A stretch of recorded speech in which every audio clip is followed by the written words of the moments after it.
Hola, ¿cómo están? Buenos días para Argentina y buenas tardes para España. Soy Karina Fernández, profesora de psicología, creadora del programa Psicosalud Integrativa, junto a EPSI, que es la Asociación Española de Psicología Sanitaria, que agradezco por su gentileza por permitirme hacer este programa. Bueno, este espacio de psicología integrativa nace de una convicción profunda por una vivencia propia, la salud física, mental, emocional y social. Este programa fue creado con un propósito claro: promover la salud física y psíquica, prevenir las enfermedades y fomentar una visión multidisciplinaria del cuidado de la salud. Bueno, gracias a los profesionales que me acompañan en cada programa y a la audiencia que nos mira. Bueno, les quiero pedir disculpas porque ayer tuvimos un problema de falla de conexión, no pudimos, tuvimos problema con la aplicación, así que no pudimos salir al aire. Por eso hoy, domingo 24 de agosto, son las 10 horas de Argentina y las 15 horas de España.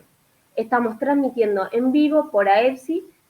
Bueno, y el tema de hoy es un tema psiquiatría integrativa y tenemos una invitada de lujo especial que se llama la doctora Alicia Míguez, que es médica clínica, es psiquiatra, es especialista en psicología médica, de obesidad, de diabetes, también es especialista en trastorno de ansiedad y de medicina del estrés y de PNI, psiconeuroinmunoendocrinología, es especialista en medicina ortomolecular, es especialista en hipnosis clínica, mindfulness, bioneuroemoción. Hola, doctora Alicia Miguel, ¿cómo estás? Hola, qué gusto estar acá. Buen día y buenas tardes para los que están del otro lado. Un placer que estés en este programa Psicosalud Integrativa por AEPSI, que ahora podemos salir al aire, que ayer no pudimos.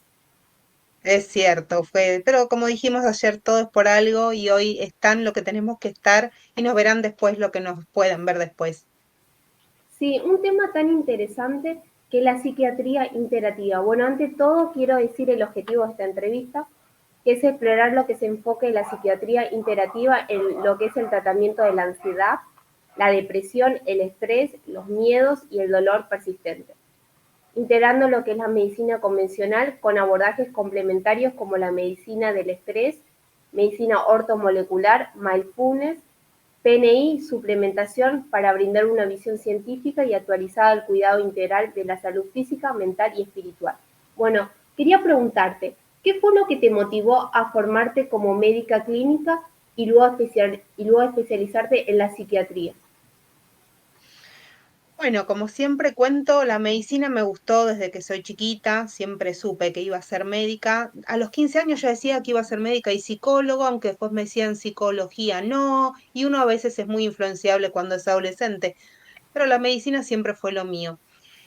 La psiquiatría vino muchos años después. Primero fui clínica, trabajé muchísimos años de guardia y ahí es donde empecé a notar que me faltaban herramientas, porque en guardia atendía mucha gente que venía por dolor de pecho, ansiedad, trastornos de pánico, pero en ese momento me quedaba como que no era un infarto, no era algo agudo, no era algo clínico, dolores de panza, esos retorcijones, esas epigastralgias que uno le hacía a los estudios también médicos y no había nada y nos quedamos con lo mismo. Son nervios, baja un cambio, los mandaba el psicólogo, el psiquiatra y yo me preguntaba, ¿qué hacen ellos? ¿Qué más herramientas le darán? Ahí empezó mi curiosidad. Yo en esa etapa también tenía mucho estrés, vivía aceleradísima y esto de bajar un cambio era algo que no entendía muy bien cómo hacerlo. Por otro lado, me pasaba que este tema de la escucha, de la apertura que me sucedía en los consultorios de guardia clínica, me generaba una motivación extra para ir a trabajar. Y cada vez que alguien entraba por un dolor de panza, por un dolor de pecho y terminaba contándome las historias de su vida y los acontecimientos que estaban atravesando, y sin hacer mucho más intervención, porque no tenía yo herramientas, si iban mejor de cómo entraban, dije, acá hay algo a mí que me está faltando y quiero empezar a ver qué pasa. Paralelamente en mi historia de vida yo estaba atravesando una situación de angustia, de depresión y buscando también herramientas para poder salir de ahí y llegó la hipnosis clínica, que fue la primera herramienta que me abrió la cabeza a pensar distinto, a encontrar un método que me hacía entender la vida y la muerte desde otro lado. Me metía en el camino de la espiritualidad. Dije, esto es lo mío, no había dudas. Ahí fue que después empecé con el posgrado en psiquiatría y psicología médica, que también me quedó corto porque me enseñó muy bien a medicar, a reconocer síntomas, a armar protocolos, pero ¿y qué más? Y después siguió todo lo demás, ¿no? Psicología ontológica, transpersonal, bio, enneagrama y todo lo que has nombrado. Creo que uno cuando empieza realmente a abordar al ser humano como un todo, nunca vamos a estar completos y a tener todo el conocimiento, sino que esto es un camino que no tiene fin. Es muy lindo transitar por ahí y tener esta mirada, ¿no? De la salud integral, que no solo me voy a quedar con que si alguien viene desde la clínica con un malestar físico, no quedarme con que hay una parte emocional, psicológica que tenemos que abordar y al revés, cuando vienen por psicoterapia, por psicología, por psiquiatría, no olvidarme de la parte también orgánica, física, clínica.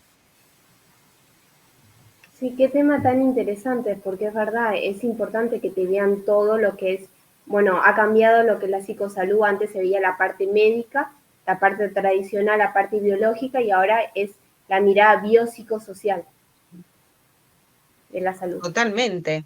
Y vas complementando con toda la historia del paciente, cómo vive, con quién vive, qué está atravesando. Eh, hay que, en un interrogatorio, creo que no es solamente tampoco el sentarse a preguntar, sino el escuchar lo que a veces espontáneamente del otro lado trae, ¿no? Y saber cómo buscar también para acompañar mejor a las personas.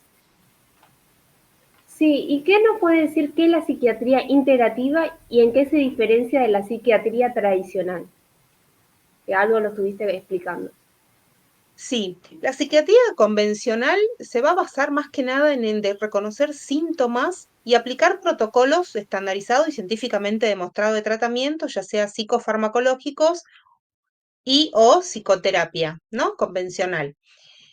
Más que nada cuando hablamos de trastornos de ansiedad, muchas veces vamos a nombrar más la terapia cognitivo-conductual, pero está dentro de lo que es la terapia convencional, la psiquiatría convencional. En cambio, la psiquiatría integrativa va a sumar, va a tener una mirada mucho más ampliada, expandida y va a incorporar todas las psicoterapias y las terapias, yo como dijiste vos, complementarias, que no son alternativas, porque no alternamos entre la medicina convencional y estas, sumamos herramientas, ¿sí? Entonces complementan el tratamiento y muchas veces yo digo, va a permitirme que yo al paciente que lo tenga que medicar, lo medique un poquito menos o los tiempos, si bien yo suelo seguir los protocolos de psiquiatría convencionales, pero agrego estas terapias que hacen que el paciente tenga una mejoría muy notoria en muchísimo menos tiempo. Y a su vez, como me pasa a veces que les digo que los tratamientos para los trastornos de ansiedad, muchas veces depresión, trastorno de pánico, suelen ser de un año y medio farmacológicos, ¿sí? Que la mejoría tienen que estar en un par de meses y que en esos periodos donde uno va trabajando con todas estas terapias complementarias, realmente cuando uno deja la medicación, es mucho más difícil que hayan recaídas. Entonces, esto es lo interesante, que al paciente le damos un rol activo cuando hablamos de psiquiatría integrativa. La psiquiatría convencional tiene un rol más, el paciente tiene un rol más pasivo, donde hay como una jerarquía. El médico le va a decir lo que tiene que hacer, lo que tiene que tomar, y el paciente tiene que cumplir. En la psiquiatría integrativa le damos un rol más activo, donde uno ofrece herramientas y el paciente irá viendo qué, cómo y cuándo ir aplicándolas en sí y tiene que, por supuesto, esto, ¿no? De tomar decisiones eh, para lograr su mejoría y su bienestar integral. Así que esta es como la principal diferencia, la cantidad de herramientas que podemos sumarle desde la medicina integrativa.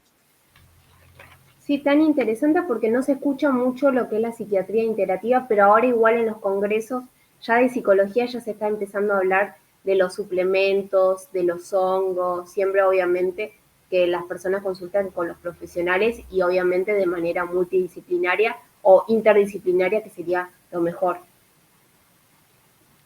Sí, cada vez vamos escuchando más. De hecho, una de las herramientas que yo aprendí y comparto hace muchísimos años en talleres y en la consulta también es mindfulness. Mindfulness yo lo conozco en un congreso de psiquiatría y quedé fascinada porque hay evidencia científica. No es que las terapias complementarias no tienen también estudios atrás que nos avalen, unos más, otros menos, pero siempre orientados al bienestar. Yo en este camino he encontrado muchísimas, algunas las he tomado, otras no, y a veces ofrezco a la gente lo mismo, ¿no? Fíjate, conoce, probá, algo te sirve y algo no, y lo que no está perfecto, que uno puede decir esto no es para mí, pero lo que sí, que podamos tener esta mirada abierta. Mindfulness nos enseña mucho a mirar la vida con curiosidad, con asombro, como si fuera la primera vez. Creo que si en todo vamos poniendo esta forma de ver la vida, también vamos a ir descubriendo por ahí otras alternativas que ni se nos hubiese ocurrido si no nos muestran, no nos enseñan, no nos guían o no nos acompañan para poder encontrar distintas soluciones a los que nos esté pasando. Claro, y además en mindfulness es muy bueno porque es centrarse la atención el aquí y ahora, que muchas veces estamos pensando en lo que es la rutina o hay personas que están pensando en el pasado, en el futuro, esto de la ansiedad o la depresión, y eso está muy bueno cuando tomarse unos minutos, unos 10 minutos para uno mismo también es un amor propio para uno también. Sí, y esto es lo que decía, cuando aprendí a bajar un cambio, esta es la gran herramienta. ¿Cómo bajo un cambio? Mindfulness. ¿Por qué es esto? Es empezar a focalizar la atención en el presente. Para eso tengo que llevar la atención a mis sensaciones físicas, a mis pensamientos y a mis emociones, o sea, a mí misma, y ver qué me está pasando sin juicio, con aceptación.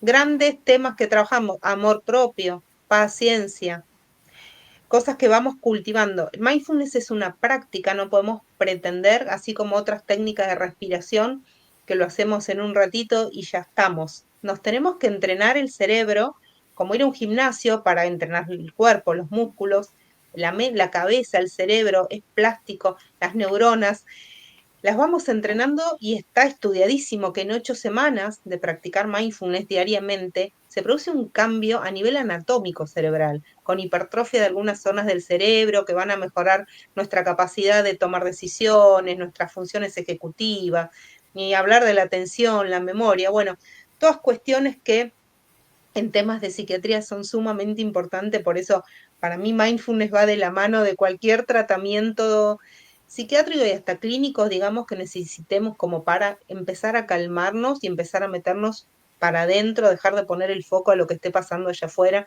y empezar a escucharnos a nosotros, qué nos pasa, qué sentimos, qué pensamos, y desde ahí, por supuesto, saldrán también herramientas o cosas para seguir trabajando cada uno en su terapia. Sí, muy interesante. Por ejemplo, ¿cómo se integra estas herramientas que vos estás explicando, como la medicina del estrés, que vos sos especialista, la medicina ortomolecular y el PNI, la PNI? El mindfulness en lo que es el tratamiento trastorno de ansiedad, depresión o estrés crónico.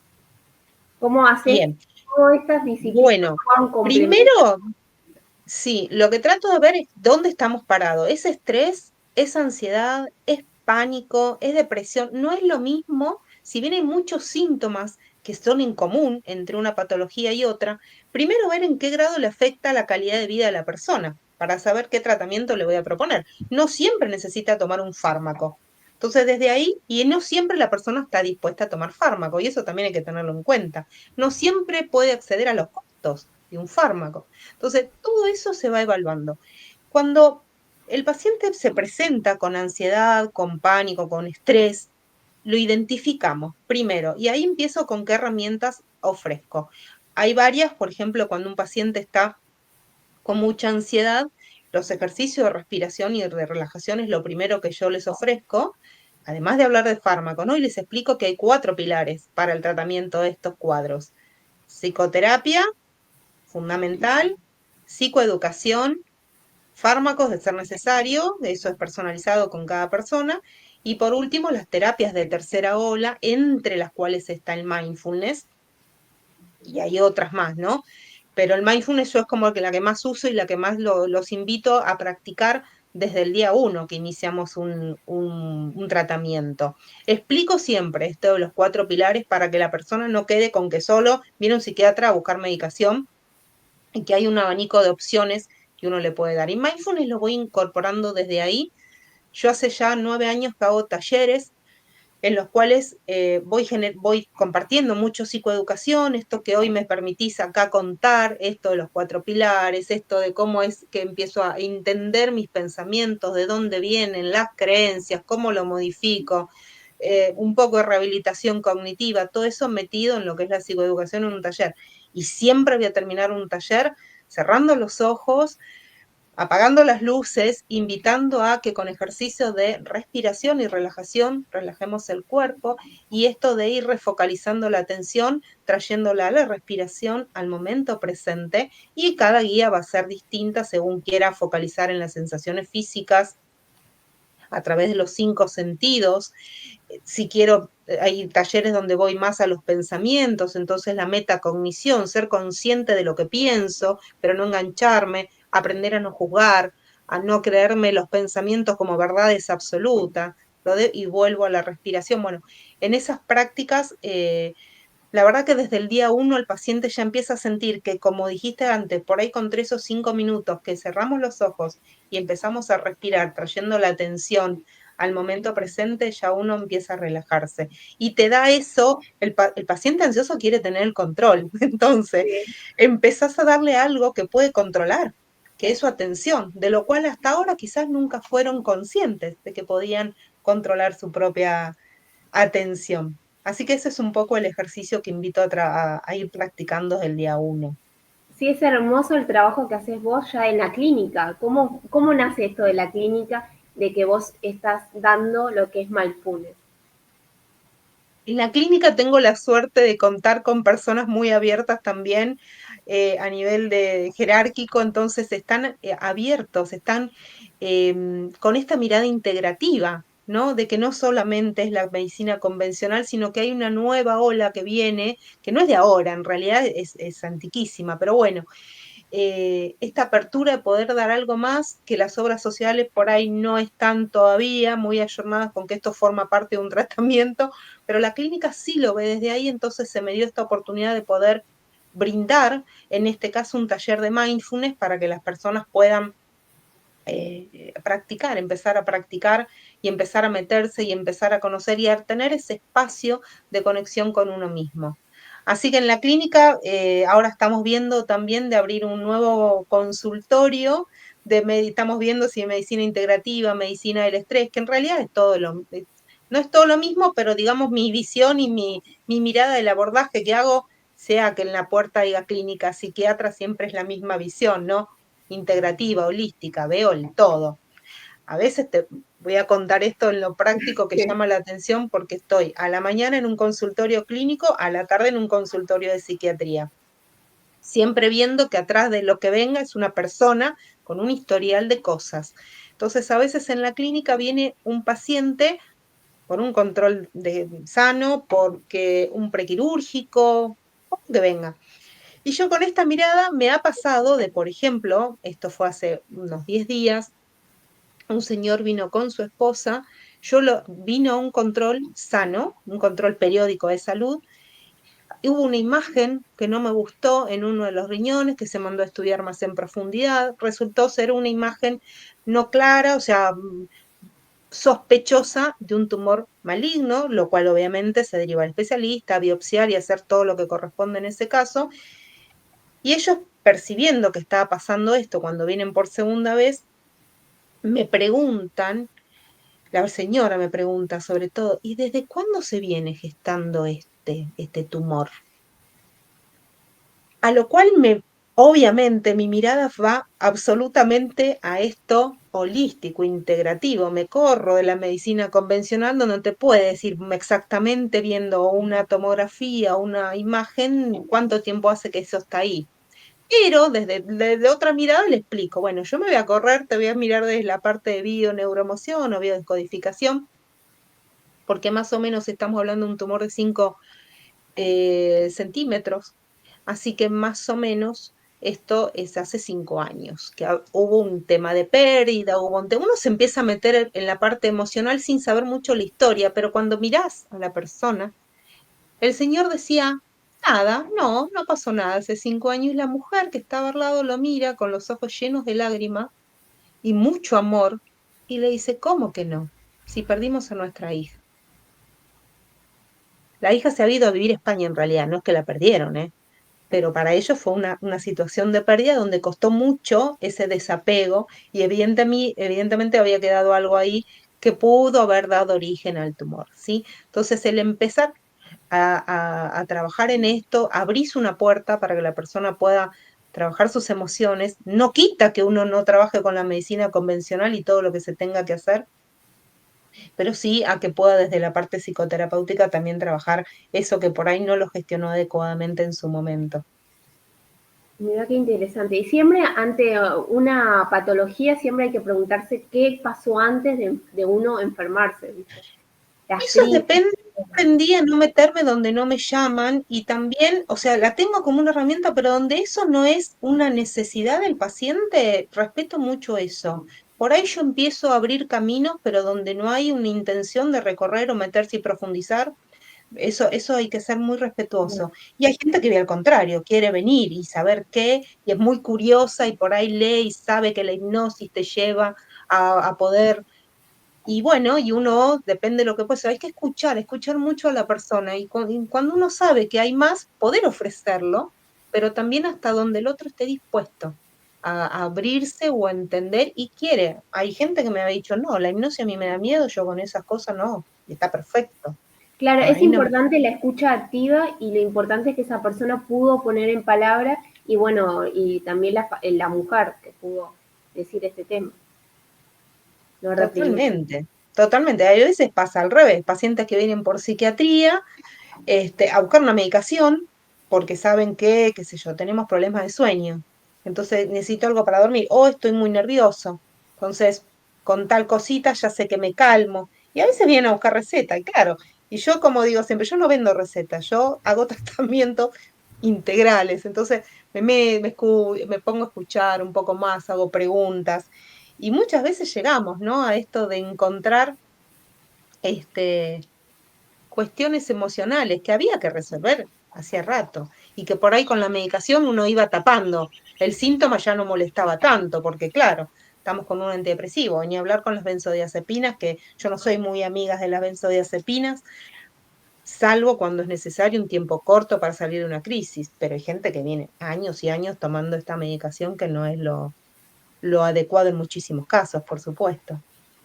Eso te iba a decir, el tema de los mitos de los psicofármacos también, que hay muchas personas que también, por más que se le indica al médico, tienen miedo de tomarlo, pero también están las otras personas que son aditivas también. Exacto. Por eso mi gran función también es escuchar al paciente y explicar, creo que es la responsabilidad del médico también, explicar por qué sí, a veces uno insiste en que es beneficioso que tome un tiempo una medicación. En la mayoría de los casos, si hablamos de ansiedad, de depresión, trastornos de pánico, estrés, no va a ser un tiempo muy largo que uno tenga que estar en tratamiento farmacológico. En otros cuadros psiquiátricos, por supuesto que sí, pero eso también hay que hablar y escuchar por qué tiene miedo el paciente, cuáles son sus creencias. Hay mucho mito de que viene el psiquiatra y la paciente, la persona que está loca, entonces yo no estoy Eso también loco. está bueno que lo aclares. También los sesgos que hay, los sesgos cognitivos. Totalmente. Entonces la persona no viene porque está loca, viene porque tiene un trastorno de ansiedad. ¿Y qué es un trastorno de ansiedad? Me voy a permitir aclarar esto porque esto lo hablo en los talleres. Uno puede tener una ansiedad normal, como, qué sé yo, nos presentamos a una entrevista, vamos a una entrevista de trabajo, vamos a dar un examen. Es una ansiedad normal, pero uno pasa a esa situación, si uno tiene todas estas herramientas de mindfulness, respiración, uno va controlando y los síntomas no se hacen muy intensos. A veces pasa la situación que nos genera ansiedad, que nos pone en un estado de alerta, que nos da síntomas físicos que pueden ser palpitaciones, en algunos casos uno se pone colorado, se transpira, sensación de ahogo, contracturas musculares, tensión, irritabilidad, bueno, hay muchos síntomas. Pero esa ansiedad normal es cuando pasamos del suceso y se van los síntomas. Pero hay personas que están así de forma crónica, están todo el tiempo así, porque el peligro, más allá de lo que esté pasando, está en su cabeza, está en la preocupación constante, en un pensamiento negativo de que algo malo va a pasar. Esa es la ansiedad que tenemos que tratar. Pues la gente ya se olvidó muchas veces cuando yo explico estas cuestiones de la respiración, de la medicación, y empieza el tratamiento y muchas veces me dice, ay, me da sueño todo esto. En realidad estás en un estado de relajación, un estado de tranquilidad que uno se olvidó. como era, porque está siempre corriendo, ansioso, tenso, Eso nervioso. está bueno que vos lo aclares, que la psicoeducación del paciente para que tenga una adherencia al tratamiento. Eso está bueno que lo explique, y más que hay diferentes fármacos, y en algunos casos tienen que cambiarlo, por eso se trabaja de manera interdisciplinaria, tanto la psicoterapia con la psiquiatría. Totalmente, tiene que ir de la mano. La psicoterapia forma parte de los 4 pilares. Tiene que haber psicoterapias, fármacos de ser necesario, que no siempre. Y ahora vamos a hablar un poquito de la medicina ortomolecular, cómo viene también en esta medicina integrativa a ayudarnos en algunos casos que los pacientes no quieran tomar medicación o nos dan otras herramientas para poder mejorar los síntomas. Pero psicoterapia, fármacos, psicoeducación y mindfulness o terapia de tercera hora son 4 pilares que no podemos dejar de explicar, por lo menos para el paciente sepa que no es solo tomar medicación y no es muchas veces psicoterapia. Muchas veces sí, la psicoterapia ayuda y no todo el mundo necesita fármacos. Eso hay que charlarlo y verlo con cada uno, por eso es fundamental trabajar en equipo. Y eso de que vos estás explicando que me parece muy importante para la audiencia que nos está mirando, y mucha gente muchas veces pregunta el tema de la ansiedad, que a veces también se confunde con un ataque cardíaco o al revés, es una patología orgánica, pero también cuando se juntan tanto los síntomas físicos como psíquicos, o puede Bien, ser sí, con diferente. neuroinmunoendocrinología, ahí vamos Sí, uniendo ahí todo. porque ahora Sí, existe, por ejemplo, una especialidad nueva que está teniendo mucho auge, que es la psicocardiología. claro, claro, porque en realidad está todo unido, ¿sí? No estamos separados. La medicina está muy disgregada. El cardiólogo, el hepatólogo, el gastro, el dermato, y uno es como que estudió mucho una parte del cuerpo y del otro no sabemos nada. Entonces, yo que me meto en la diabetes, soy muy de lo que es metabolismo, me encanta la obesidad, eh, obviamente no me meto en trauma, todavía hay cosas que no, y por supuesto que lo derivaría al especialista, como este caso que conté por ahí de un tumor renal al nefrólogo, por supuesto que sí, pero nos olvidamos de esta visión integral, ¿no? De que somos todo un cuerpo, no órganos separados, por más que estemos muy bien estudiados y disgregados así. Entonces, estamos, empezamos a unir desde la psiquiatría o la psico, ¿no? La parte psicológica con el cuerpo. Cuando se empezó a estudiar la psico, neuroinmunoendocrinología, ya hace un montón, que empieza a ver cómo desde un pensamiento se secretan neurotransmisores, hay estímulos eléctricos, nerviosos, que van a llegar a todo el cuerpo y a dar distintos síntomas. Entonces, de ahí que un paciente como me pasaba a mí en la guardia, se presente con un dolor de pecho que parece que está teniendo un infarto agudo de miocardio, uno le hace las enzimas cardíacas, el electrocardiograma y no hay nada. Pero el dolor la persona lo tiene, no es inventado. Entonces, ¿qué le está pasando? Bueno, ahí es cuando empezamos a preguntar y vemos si tiene un ataque de pánico, vemos si es un trastorno de ansiedad o si está estresado, que son cuadros distintos. Quizás la forma de abordar es muy similar, pero hay que ver qué está pasando. Un ataque de pánico es algo paroxístico, no está pasando nada raro y a veces el paciente empieza con los síntomas agudos de que se está muriendo. El pensamiento y la interpretación de su síntoma es, me estoy muriendo. Me voy a, si está en el tren, por ejemplo, esto pasa muy seguido, o en el colectivo, o en el bus, esa sensación de que acá me estoy ahogando, me tengo que bajar, no se puede soportar esa situación y, y la persona se termina bajando o después termina no saliendo, no tomando transporte público, encerrándose cada vez, perdiendo vida social, perdiendo posibilidades de trabajo, de estudio, y eso son cuestiones que afectan la calidad de vida y hay que trabajar. Y todo a veces empiezan desde los psicológicos, desde un pensamiento, una interpretación catastrófica, un pensamiento distorsionado, negativo, que hay que aprender a identificar y modificarlo. Y acá es donde interviene, primero que nada, la terapia, ¿no? Y a veces si los síntomas son muy seguidos, muy intensos, las crisis son eh, muy seguidas o generan esa ansiedad anticipatoria donde el paciente está en alerta y con miedo al miedo, miedo que me vuelva a agarrar un ataque. Ahí es donde intervenimos los psiquiatras para dar algo, para que esa amígdala cerebral, que es la que me mantiene en alerta todo el tiempo, calme un poco y los síntomas físicos mejoren también y desde ahí también la terapia va a ser mucho más rica, se va a poder trabajar mejor. Y ni hablar si esto le sumamos mindfulness y el paciente empieza a respirar y a centrarse en sí mismo. Sí, y por ejemplo, y en el caso de que también sea un ataque cardíaco. sea un problema cardíaco. Al revés, entonces, que el paciente que tuvo un ataque cardíaco comprobado con un Que tenga un problema, sí. electropatológico en terapia, sí, Pero queda también con tiene miedo, queda algo con... emocional también, algo psíquico, algo mental, además del orgánico. Puede ser que sí, que le deje como una cicatriz emocional o le deje algo que haya que trabajar también. Vos me preguntás si es al revés, si un origen emocional le puede generar un episodio cardíaco Sí, o al revés, que en tenga, por serio. ejemplo, que los estudios salga un problema cardíaco, una patología orgánica, pero también tiene un componente psíquico, problema mental, un tema Sí, mental, un tema muchísimas. de ansiedad Sí, o sí, sí, estrés. sí, sí, sí, muchísimas veces sí terminan siendo un infarto. Esto está también en los congresos de cardio, he escuchado mucho esto, ¿no? Pacientes que vienen de una historia de mucho estrés, además de obesidad, malos hábitos, tabaquismo, todo eso, hipertensión arterial, pero a su vez con mucho estrés, una carga emocional negativa, se acaban de separar o se acaban de tener una pérdida, no sé, de un negocio, y esa angustia, esa carga también precipita en un infarto de miocardio, que a su vez, a veces no, pacientes que no tienen ninguna situación, pero tienen un infarto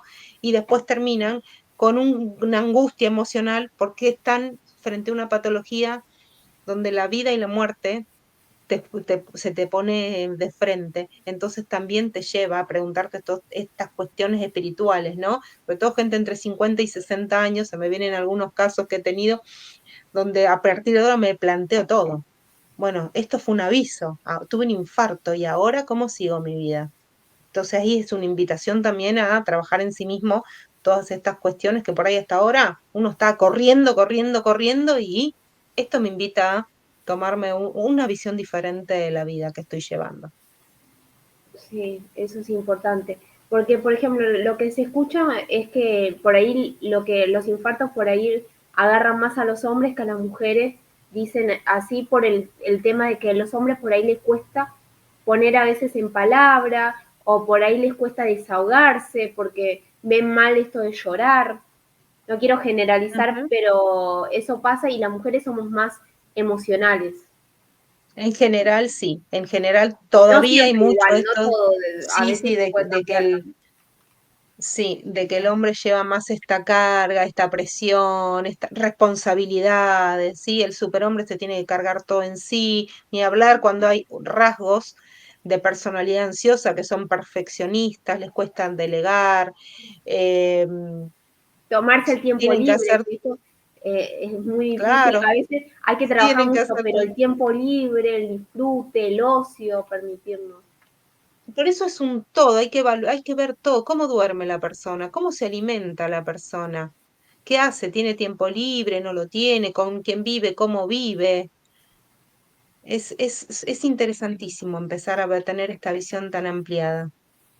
Sí, yo este año, por ejemplo, que estuve estudiando psicofarmacología, me sorprendía un montón de cosas porque hay muchas cosas que no sabemos de los fármacos, de los psicofármacos, y qué importante la psicoeducación, que los médicos eduquen al paciente, les digan por qué tiene que tomarlo, en qué momento tiene que tomarlo, en algunos casos cuántos meses tienen que tomarlo, porque si no lo toman, muchas veces el paciente se empieza a sentir mejor y ahí es cuando deja de tomarlo y ahí es cuando agarra el tema de la recaída. Por ejemplo, Claro, hablamos de depresión, por sí, ejemplo, una depresión mayor. sí. La depresión mayor, yo me meto mucho más en lo holístico todavía cuando estoy ante una depresión, depresión mayor, personas que por ahí me dicen, nací deprimida. Ya mi mamá era depresiva. Yo siempre estuve triste. No sé lo que es estar de otra manera. Yo ahí invito al paciente a empezar a recorrer que a veces ni tienen ni idea, a veces sí, porque ya vienen escuchando que yo hago esto de la hipnosis, de constelaciones y me meto un poco a investigar más allá en lo sistémico y abordar desde otro lado. Entonces el paciente toma también, como te decía antes, un rol activo y por ahí esa necesidad de aprender, de saber, de interesarse y desde ahí, ¿por qué no hacer alguna de estas terapias y poder, además de su medicación y además de la terapia, ¿no? Complementamos siempre estas cuestiones, buscar otro abordaje y quitarse a veces cosas que ni siquiera era consciente que las traía. algunos programas, algunos mandatos, algunas fidelidades familiares que son interesantes reconocer para poder trabajarlas. Y en cuanto a la medicación, si bien pacientes, te voy a contar un caso, el caso de Marcela, que ella siempre lo cuenta, de hecho, no hay taller donde ella no me haya acompañado y haya contado su historia. Ella venía con una depresión de muchos años, tomando distintos fármacos, internaciones psiquiátricas, hasta intento de suicidio había tenido, y ella era paciente mía, yo era clínica, y cuando recién empecé con psiquiatría, ella sabía que yo estaba con la hipnosis y con estas cosas y me pidió probar. Le dije, bueno, vamos a seguir con el tratamiento farmacológico, por supuesto, y vamos a hacer una hipnosis. Y en la hipnosis hemos trabajado la aceptación de la enfermedad de su hijo. Tiene un hijo con un problema de salud mental crónico. Y ella no podía aceptar esto. Ella quería un hijo distinto. Y cuando trabajamos eso en una hipnosis dura alrededor de una hora, ¿sí? Es una terapia recortita. Empezó a venir a los talleres donde hago psicoeducación, mindfulness y todo esto, y al cabo de 2 meses, la alegría que empezó a tener por vivir, la aceptación de tener a su hijo vivo con ella, como sea, pero está y está, es un amor de chico, la familia empezó a notar esa mejoría. Entonces, al poco tiempo pues, fuimos dejando la medicación psiquiátrica, ya venía tomándose más de 7 años. La fuimos dejando la medicación psiquiátrica y al día de hoy, yo hace 9 años que estoy con los talleres y hace 9 años que está ella bien, sin tomar medicamentos psiquiátricos y bueno, acompañándome, dando testimonio que se puede salir a veces con la ayuda de estas terapias complementarias también. Qué importante eso, ¿no? La experiencia propia y pueda ayudar a otras personas que están pasando por lo mismo. Porque es increíble la cantidad de gente que tiene ansiedad, depresión, estrés crónico. Sí, sí, y ahí comentamos también esto de la medicina ortomolecular, cómo viene para estas personas que a veces son reacias y no quieren tomar psicofármacos por miedo a quedarme dependiendo de algo, y por más que uno explica un montón de cosas, ese miedo a veces no, con que uno explique no alcanza. Entonces, poder ofrecer algo más. La medicina ortomolecular lo que hace es mantener las moléculas. Orto es correcto, moléculas correctas, ¿sí? De manera correcta en el cuerpo. Entonces lo que hacemos es evaluar qué deficiencia puede haber en el cuerpo, que a veces la alimentación, por más saludable que sea, no nos alcanza para cubrir las necesidades básicas de ciertos minerales, de ciertas vitaminas, y a veces cuando tenemos estos trastornos, algunas vitaminas y minerales nos pueden ayudar, y ni hablar la fitoterapia, ¿no? Orígenes vegetales, hongos, plantas, que nos ayudan a los adaptógenos, a equilibrar esta parte emocional y estos síntomas que podemos tener de ansiedad, de estrés, de insomnio, desde la medicina ortomolecular. Para eso la uso muchísimo, para pacientes que por ahí son reacios a tomar psicofármacos o también cuando estoy queriendo discontinuar la psicofarmacoterapia porque ya hemos cumplido el tiempo y estamos bien, y el paciente a veces tiene miedo, porque claro, venía re bien con la medicación, entonces no quiero dejarla. Entonces yo me apoyo mucho en la medicina ortomolecular para dar cosas naturales que ayuden a mantener esa estabilidad y poder retirar los psicofármacos de manera tranquila. ¿Y cómo fue que empezaste a especializarte esto de la medicina ortomolecular? Porque ahora también es como que está muy de moda y muy de auge el tema de los suplementos. Ahora casi la mayoría de las personas acuden a los suplementos sin consultar con un profesional indicado, sin consultar con un laboratorio. ¿Qué nos puede decir sobre ese tema? Lo mismo, yo veía cuando veo al paciente en general que muchos síntomas físicos y emocionales tenían que ver con unos hábitos de alimentación y de vida no muy adecuados ni muy saludables. Muchos, además de tener estrés, ansiedad, depresión, trastorno del sueño, me consultaban por panza hinchada, todos le caen mal, eso de estar todo el tiempo con gases o muy inflamados. Entonces ahí la medicina a mí tradicional no me enseñó mucho. De hecho, cuando me metí con la parte de obesidad y estoy en el equipo de bariátrica de la clínica también y me metí a investigar mucho más ahí, digo, acá me falta, me faltan herramientas. Escuchaba mucho esto que la alimentación no alcanza, porque ahora los alimentos, las frutas, las verduras no tienen los nutrientes que antes tenían por el tipo de suelo donde se producen, por el tipo de conservación, de transporte, un montón de cuestiones. Y Entonces, también no, lo que quería preguntarte es que también el tema de la leche y la harina, ¿cómo nos inflama más ahora que antes por ahí no? ¿Y cómo puede ser que exacto. ahora se está prohibiendo más las harinas y que ¿Por qué? inflama Porque en el mucho? año 74, buscando acelerar el proceso de producción, en el año 74, me acuerdo porque fue mi año de nacimiento, se modificó genéticamente el trigo. Ahora vas a ver que en los campos de Buenos Aires el trigo enano. El trigo tiene muchas veces más gluten que hace 50 años atrás. Entonces la gente antes consumía harinas, consumía la gente del campo, grasa de vaca, y era mucho más orgánico, mucho más saludable. Hoy no, hoy tenemos todo más, además de los ultraprocesados que le meten grasa, grasas refinadas, grasas hidrogenadas de origen vegetales que no son las más sanas. Los animales también son criados en feedlot, con alimentos que no es el pasto, el animal no está caminando. Lo que ves caminando generalmente va a exportación. Las vacas que nosotros consumimos local, la mayoría es de feedlot. De ahí también viene la leche y todos los lácteos. Por eso nos caen tan mal, por eso cada vez más cáncer de colon. Por eso los nutrientes no son los óptimos para nuestra salud integral. Entonces ahí la necesidad de suplementarnos. El qué, el cómo, el con qué, depende de los síntomas de cada persona. Y para eso había que estudiar medicina ortomolecular, ¿no? Y ver qué hay, cómo hay, qué pasa con los radicales libres, los antioxidantes, el omega 6. Bueno, es todo un mundo que se me abrió, que es fabuloso empezar a entender que somos un todo.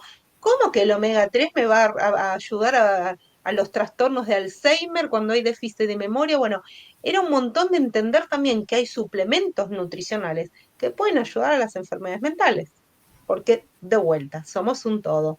Además de la inflamación que se genera en el intestino y la Eso justo te iba a disbiosis, preguntar, que ahora hay mucha disbiosis y biosis y el tema de los probióticos. exactamente. Bueno, y ya de por sí que dicen que el intestino es el segundo cerebro, o algunos dicen ya el tercer cerebro.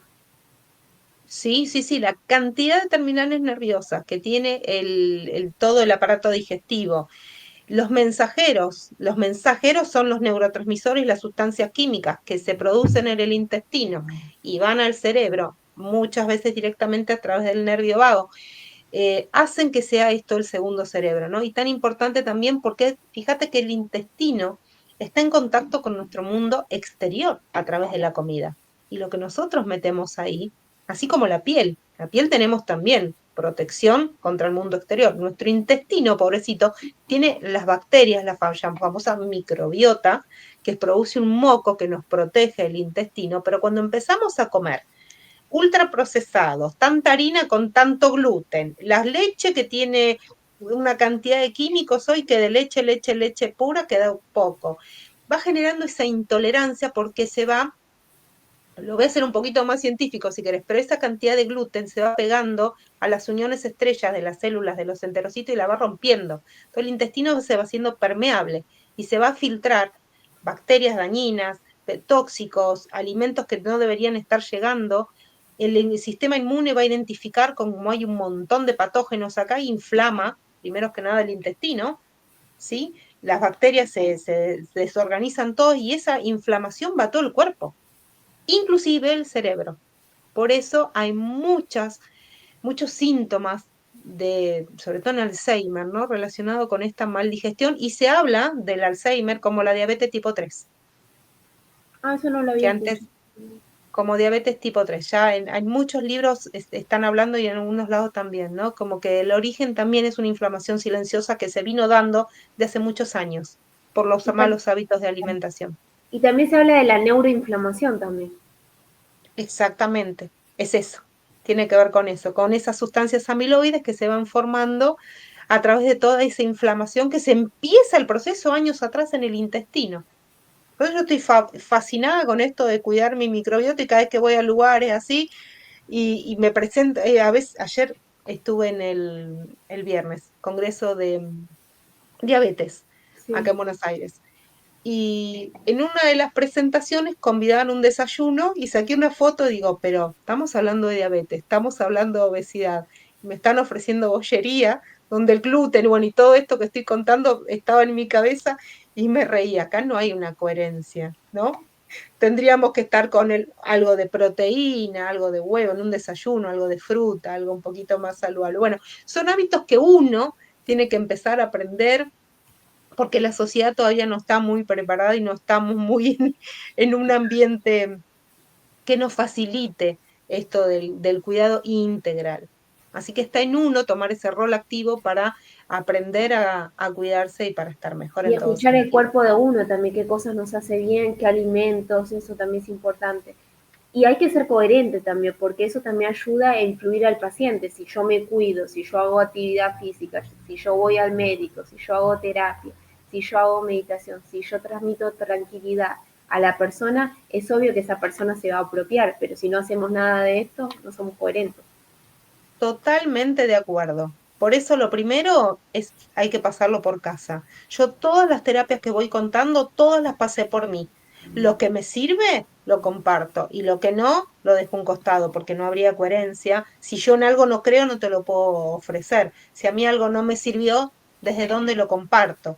Pero cuando algo sí, digo, esto a mí me hizo bien. Y encima, además de que lo estudio y que lo entiendo, porque una cosa es saber y otra cosa es tener el conocimiento. Pues si yo tengo un conocimiento, pero no lo aplico, quiere decir que no lo sé.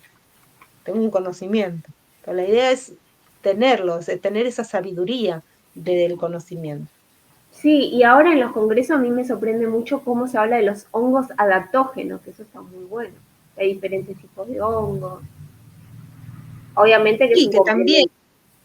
claro, sí, se viene hablando, en realidad los adaptógenos también hace más de 40, 50 años que están en el mercado, lo que ahora se empezaron a usar más en psiquiatría y en medicina ortomolecular, justamente por eso. Creo que estamos tratando de volver más a lo natural y hay muchos hongos y muchas sustancias adaptógenas que ayudan a mantener el estado de ánimo, esos adaptógenos, o sea, que se adapten a la eutimia, digamos, a la normalidad lo más neutral posible. Entonces se usa tanto en ansiedad como depresión.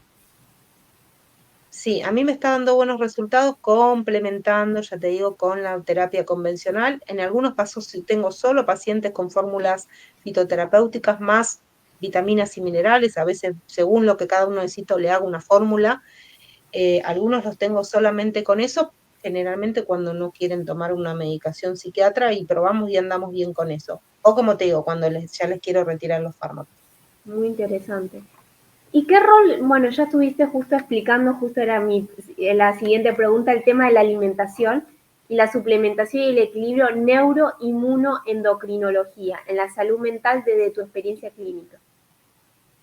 Sí, yo veo muchísimo eso desde la experiencia personal también, ¿sí? Cuando yo misma cuido la microbiota, cuido el intestino, la actividad física, porque después de cierta edad empezamos a perder masa muscular, cómo mejora el sueño, cómo mejora la atención, ¿sí? Lo veo mucho en la gente también cuando hay depresión, muchas veces también vemos que hay como adicción a los hidratos de carbono y el sobrepeso, la obesidad, baja autoimagen, baja autoestima, un círculo vicioso negativo que cuesta salir mucho de ahí, pero por algún lado lo tenemos que ayudar a romper para que puedan empezar, no solo por bajar de peso en sí, porque no se trata de una cuestión de balanza, se trata de bienestar integral, de sentirse bien con la propia imagen, con el propio cuerpo y eligiendo de manera consciente con qué me voy a alimentar. Eso hay que ayudarlos a los pacientes a enseñarles, pero para todo uno tiene que ir aprendiendo también, y como decías vos antes, esa coherencia de estar en sintonía con lo que vamos diciendo, lo vamos enseñando y acompañando a las personas en este proceso. Y ser muy respetuoso con los tiempos de cada uno, ¿sí? No pretender que todos vayan por igual, porque cada uno tiene sus tiempos, cada persona es única, cada persona tiene su momento. Así que bueno, ojalá que cada uno le llegue el mensaje que tenga que, porque hablamos de un montón de temas Sí, hoy, eso es le llegue lo importante que porque, necesita. por ejemplo, puede generar frustración en la persona. Vos le podés decir, hace esto, a esto, y después no lo puede sostener también. Y como habías dicho antes, también los hábitos no se, o sea, hay que ir paso a paso con un hábito, no todo de golpe, porque después esa persona no lo pueda adquirir o hacerlo y después se puede frustrar y se puede sentir peor todavía. Tal cual, por eso es muy importante la escucha activa, escuchar a la persona, acompañarla sin juzgar, mindfulness, aceptando que cada uno tiene sus tiempos. Yo creo que esa es la mejor manera de que cada uno no se sienta mal, empiece a aprender su propio camino y sin compararse con nadie, ¿no? Y bueno, dejarnos acompañar. Yo siempre digo, nos vamos acompañando y aprendiendo todos de todos en este camino. La idea es tener esta apertura de escucha y de poder poner en palabras lo que me esté pasando ahora y poder escuchar al otro para poder también aprender de lo que el otro tenga para enseñarme. Eso es importante, tener una mentalidad abierta, siempre aprender, capacitarse, ¿no? Hay una frase que a mí siempre me gusta de Sócrates, que es, yo solo sé que no sé nada, porque esto nos permite siempre estar aprendiendo. Es así, es Sí, así. y bueno, una última pregunta. ¿Qué beneficios has observado en tus pacientes al aplicar este enfoque integrador o en casos de miedo, ansiedad, depresión o dolor persistente? ¿Cómo puede una persona comenzar a aplicar este modelo del cuidado integral en su vida cotidiana? Por ejemplo, ahora lo que más escucho también es dolor persistente, las personas que tienen Ujú, este dolor que se cronifica. ujú. Y que Bueno, este dolor, ya sea muscular, físico, orgánico, también genera cuadros de depresión, de ansiedad o de pues, estrés sí, crónico. sí, van de la mano, porque una persona con un dolor crónico se está limitando en muchas cosas y eso genera angustia y ese cuadro negativo, un círculo vicioso, como digo yo, del que cuesta salir.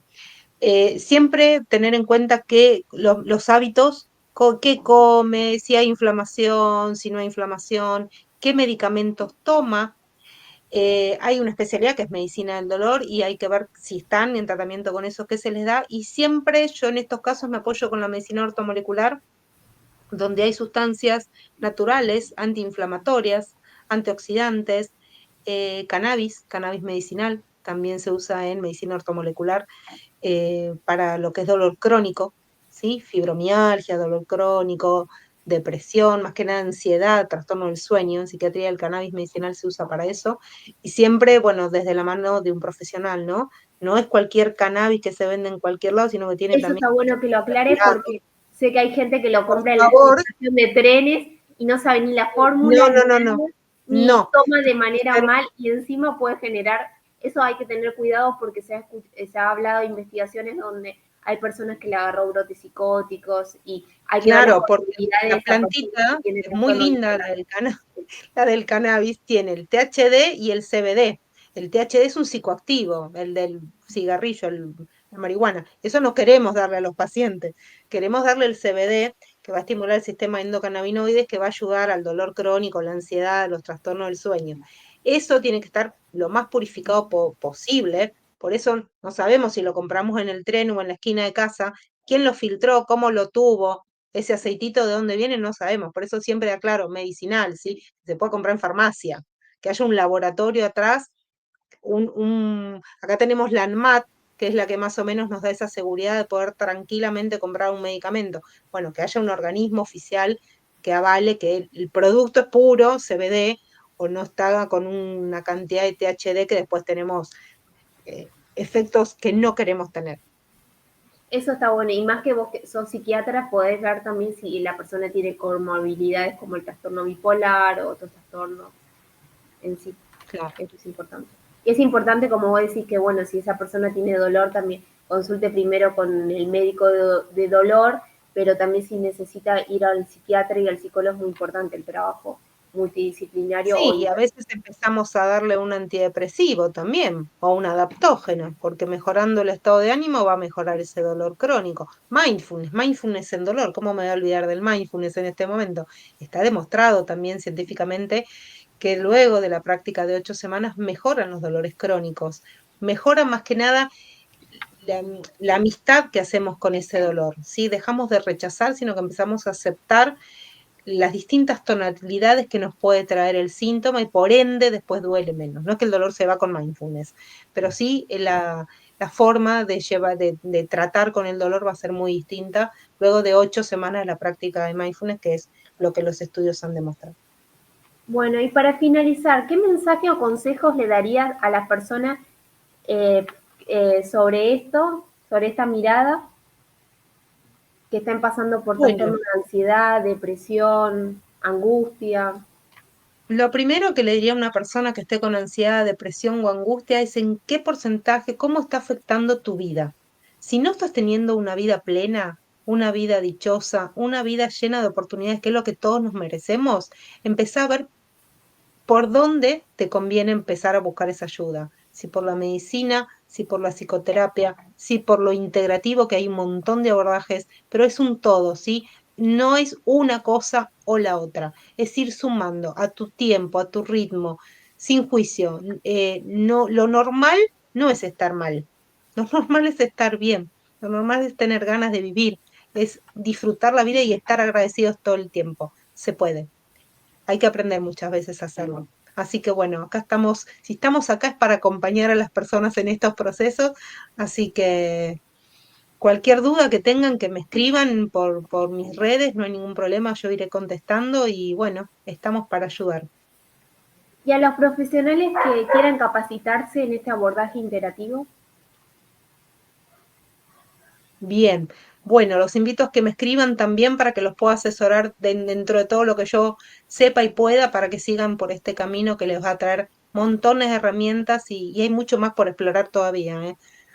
Sí, bueno, y ahora muy pronto nos vemos en el Congreso de la Asociación de Argentina de Salud Mental que vas a disertar sobre psiquiatría interactiva, ¿no? Así es, así es. Esto desde una mirada del biopoder también, pero básicamente es lo que hemos charlado acá, así que me encantó poder tener esta entrevista con vos y con toda la gente que nos esté mirando del otro lado. Bueno, ahí nos colocan en la pantalla tu Instagram, donde te pueden seguir por las personas si quieren consultar. ¿Vos atendés solamente presencial o virtual también? No, de forma virtual también. Y los talleres lo vamos a empezar a hacer también de manera online, que ya lo habíamos hecho en pandemia y ahora hay muchas personas también queriendo esa modalidad que es cómoda. La ¿Qué verdad que es talleres cómoda. estás dando? Por ahí si la gente... Ahora estoy haciendo, sí, estoy haciendo Mente Serena, Emociones en Paz, que es un poco todo lo que es rehabilitación emocional, es todo lo que es terapia cognitivo-conductual, eh, todo eso, más, por supuesto, prácticas de mindfulness en cada encuentro, porque para mí es el ABC de todas estas cuestiones. Bueno, muchas gracias porque nos compartiste toda tu experiencia personal, nos compartiste un montón de conocimiento y esto de la mirada interactiva que me encantó. Así que te agradezco un montón por estar en este programa Psicosalud Interactiva por AEPSI, que es la Asociación Española de Psicología Sanitaria. Bueno, muchas gracias. Te mando un abrazo. Bueno, nos tenemos que despedir. Nos vemos en nuestro próximo encuentro. Esta entrevista queda grabada en el canal de YouTube por AEPSI, también por Facebook, si lo quieren mirar cuando puedan. Bueno, gracias a las personas que nos están mirando, a la audiencia. Así que les mando un abrazo y nos vemos en nuestro próximo encuentro que va a ser en septiembre. Un abrazo y gracias.